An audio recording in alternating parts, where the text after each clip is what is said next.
As you know, Mr. and Mrs. Sprinter took a 6,500-mile, 3-week shakedown cruise with the van. We could not get the van completely finished or finished completely in time for that shakedown cruise. So when they got done, they brought the van back. Anyway, one of the things that we hadn't completed that we are now working on is a shower door. For the trip, we put in a stand-in, which was a temporary white PVC door, and we put it on drawer glides, top and bottom. It worked quite well. If you remember in the original cardboard design walkthrough of this van, I had a Soji screen door here that I made out of cardboard, and the white windows were paper towels.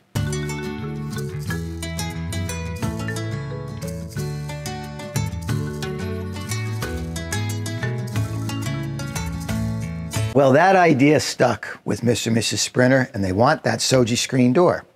But as you also know, the rest of this van is not exactly in line aesthetically with a Soji screen door.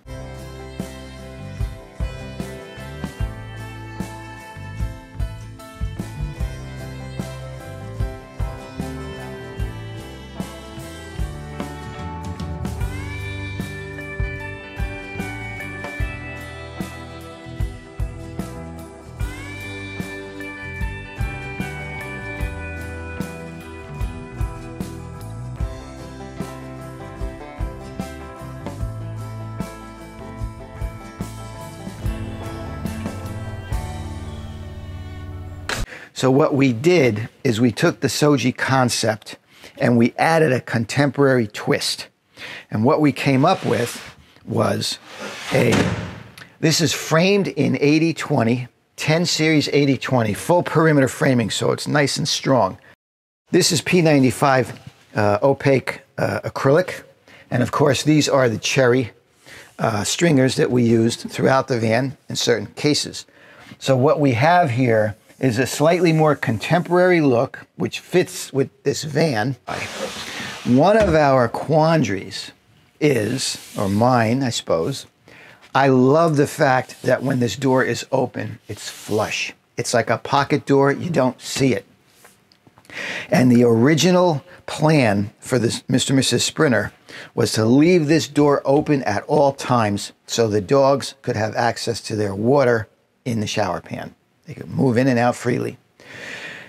Having said that, we don't want to put a handle on the outside of this door, and we don't think it's necessary. If we did put a handle on the outside, then this door could only open as far as the handle would allow.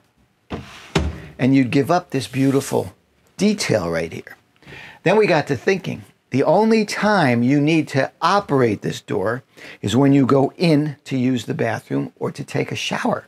Therefore, the handle could be only on the inside. And then, when you come out, flush. It's one of those funky details. Is it a big deal to put a handle here? No. But look at how nice that looks without the handle. I built this very simple rack out of 80/20. Everything I do, I like to do it in terms of repair at a future date. So if you had problems with one or both of these solar controllers, you could just take out this whole module with 4 bolts on the bottom. Take it out, take your wires off, of course. But that's how everything is done here, as you probably already know. So I'm going to install this baby. This is number 10, 80/20. Simple design. I'm pretty sure that I boiled this down to its simplest form, where it has complete support, and it's a nice tidy package. Slides right in there. I'm in the garage, and it's quite comfortable if you're a little guy like me. So as it turns out, van builders, they should be little guys, because they could get into these little spots and work comfortably. I'm fine. It's a little hot, but I'm in here. Can't put a big guy in here. Okay.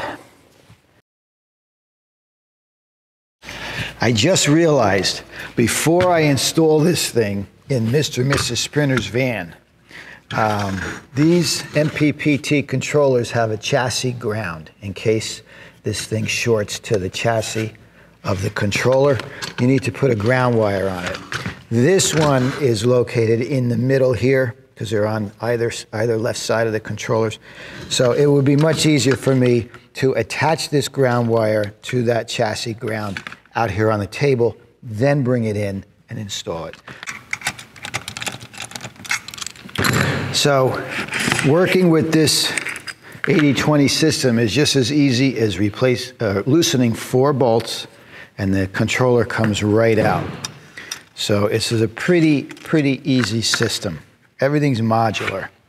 And I already got I got 1 ground wire on, and typically I will go 1 wire gauge below the maximum current that could be shorted out on these controllers or whatever it is you're grounding.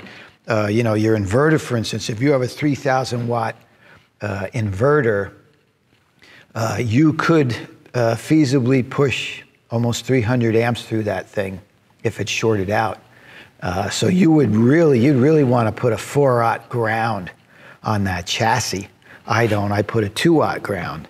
One mistake people make is they put a very lightweight chassis ground wire on their controllers and whatnot. And it's just going to burn right up if it's not heavy enough. As I've said in the past, and I would reiterate, all of my grounds, everything I do in the van, all my negatives, my grounds, they all come back to 1 common bus bar.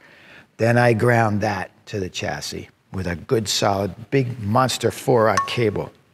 We're not messing around here.